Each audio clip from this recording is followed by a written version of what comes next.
nay anh thao thức nhớ em rất nhiều.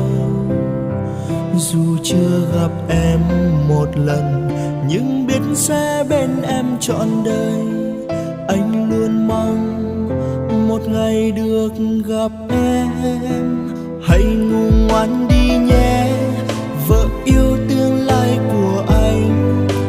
Chìm vào giấc mộng say, quên đi hết những muộn phiền. Chẳng tại vì duyên số cho đôi ta chưa thể gặp nhau. Người hãy chờ anh nhé, anh sẽ đến bên em ngay thôi.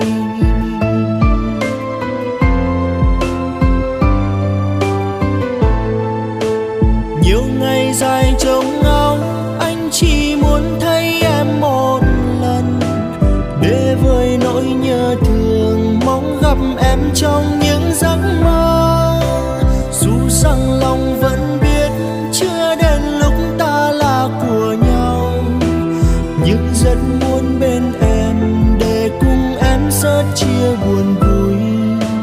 Lòng chẳng hề lo lắng em nơi đó đã yêu ai chưa.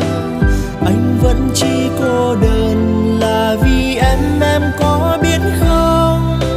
Chờ từng ngày trôi đi, mong đến lúc anh gặp được em. Anh sẽ nói với em anh yêu em từ rất lâu rồi.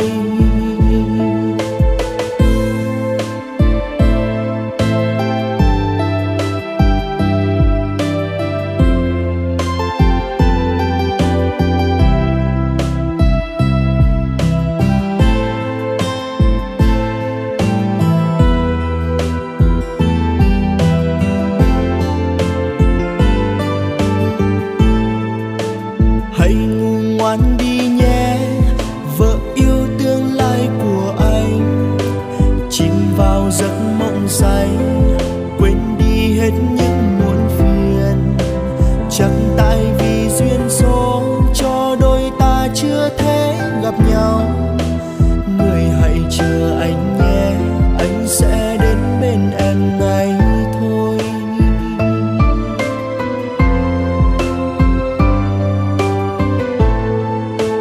Nhiều ngày dài trông ngóng, anh chỉ muốn thấy em một lần.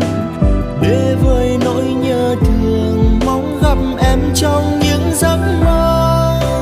Dù rằng lòng vẫn biết chưa đến lúc ta là của nhau, nhưng rất muốn bên em để cùng em sớt chia buồn vui. Lòng chẳng hề lo lắng em nơi đó đã yêu ai chưa. Anh vẫn chỉ cô đơn là vì em có biết không? Chờ từng ngày trôi đi, mong đến lúc anh gặp được em. Anh sẽ nói với em anh yêu em từ rất lâu rồi.